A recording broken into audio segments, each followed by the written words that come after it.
Bueno, entonces, es incorrecto hablar del budismo en Nietzsche como un ateísmo simplemente por la oposición manifiesta que tiene a la religión. Es una oposición justificada. ¿En qué justifica Nietzsche su oposición?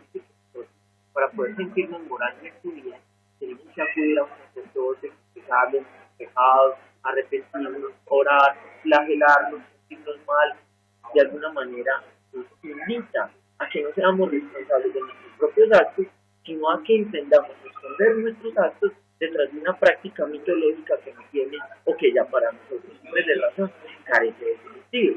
Entonces, hacer esa primera claridad.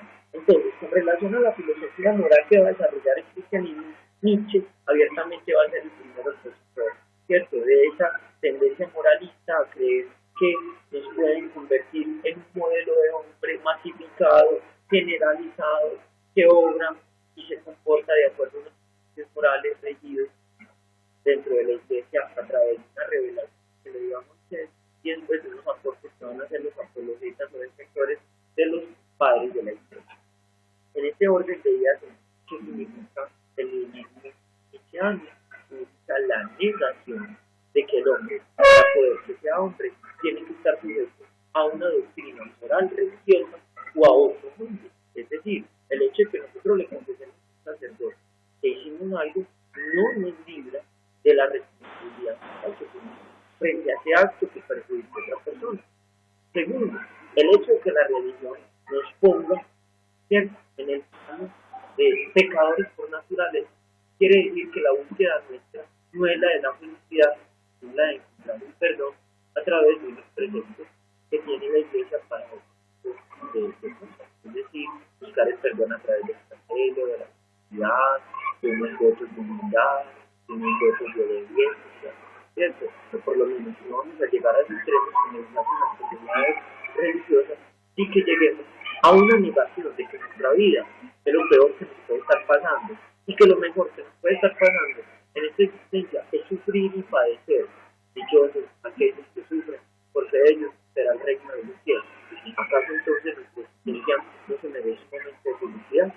¿Acaso nuestra vida no merece un momento en el que nosotros nos digamos que somos dueños de nuestra propia existencia y que sobre ella no necesitamos una iglesia para poder saber cuándo actuamos bien y cuándo no actuamos bien? Ese es precisamente la tesis que Nietzsche va a poner sobre la mesa para decir que hoy nihilista y nihilismo es un nihilismo moral, que básicamente va a estar configurado sobre el ataque a las tradiciones religiosas, teologales, místicas, que han intentado poner nuestra existencia en un plano de sufrimiento y de algo que no merece ser tenido en cuenta. En cambio, mi nihilismo es la negación de esa teoría y es volverle a dar al hombre la oportunidad de que sea hombre, es decir, de crear la idea de lo que se llama en la voluntad de poder el superhombre, el hombre que es capaz de construir preceptos morales y que son unos preceptos que no tienen que estar configurados a partir de una tradición ni social, ni moral, ni política, sino unos preceptos sobre los que el hombre se debate de acuerdo con sus necesidades y de acuerdo con su manera particular de vivir y ver el mundo en cuanto que obra. También lo moderno nos va a hablar de Goethe.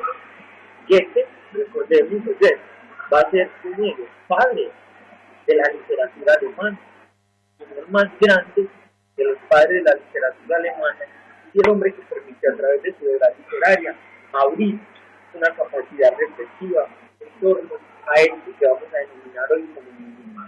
Recordemos que Nietzsche también a través de la literatura va a crear un hombre, va a crear a Zaratustra, y este hombre va a ser el hombre que nace cuando muere Jesús. Es decir, el hombre Jesús muere, o de la tradición católica es que un hombre muera a los 30 años y creer que solo la primera parte de la vida de un hombre es la que debe tenerse en cuenta.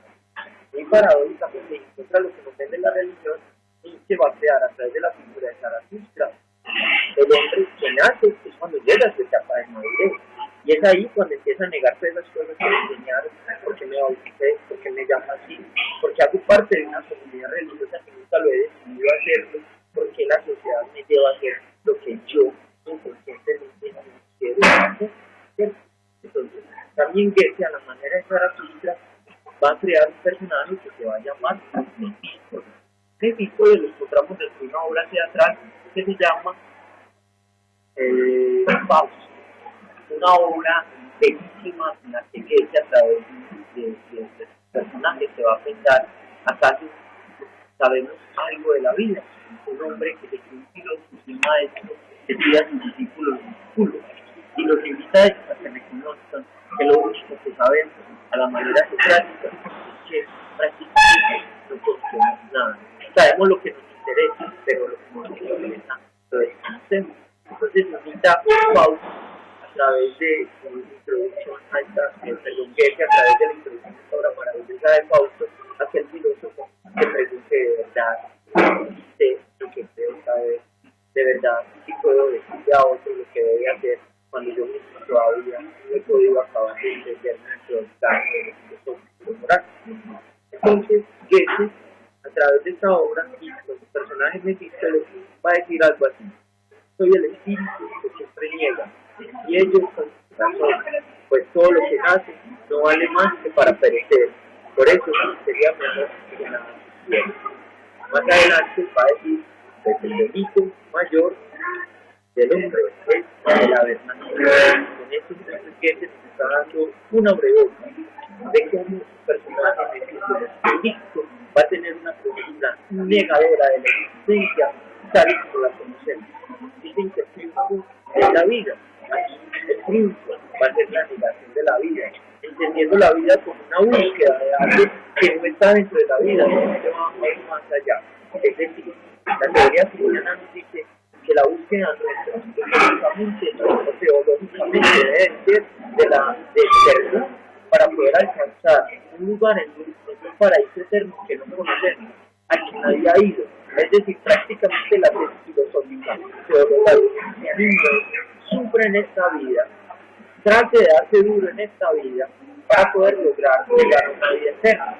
Mefístoles va a decirle: mire, falta de reconocer que no existe ni la vida eterna, ni existe ni siquiera esta vida. Porque si esta vida es vivir para tratar de entender algo que no es, entonces su vida no es simplemente una actitud vallejiana. Fernando Vallejo también va a decir, de alguna manera, en sus textos del Barrancadero, que el crimen más grande que puede acontecer sobre la existencia de un hombre es imponerle la vida a otro hombre. Es decir, en conclusión, hace una convocatoria para que jóvenes, mujeres y hombres se abstengan de reproducirse y no cometan ese crimen que cometieron con nosotros de traernos a un mundo en donde nosotros no somos dueños ni siquiera de nuestra propia existencia. Entonces, de alguna manera, Mefístoles y los poetas de la época, digamos, de la tradición occidental, van a estar hablando sobre el concepto desde una actitud pesimista. O sea que aquí el pesimismo no va a ser reflejado por una negación absoluta al moralismo, sino por una negación absoluta a la existencia. Si la existencia va a ser sinónimo de sufrimiento, entonces mejor es no vivir. Qué bonita tragedia, qué bonita obra teatral en la que Goethe de alguna manera nos dice: hermano, si usted va a vivir, hágalo con sinceridad, pero si usted no va a vivir, entonces ni siquiera se siente orgulloso de lo que es hacer. El tema nietzscheano del nihilismo ha sido recogido por Heidegger al tratar la descripción de la metafísica, es decir, de las cosas que no podemos comprobar que sean ciertas, mejor no hablemos. Y una de esas cosas va a ser Dios.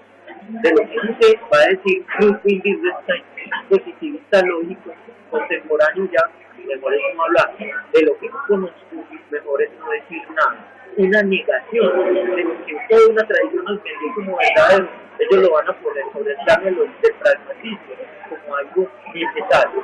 Lleguemos de cuanto hay para poder hacer algo.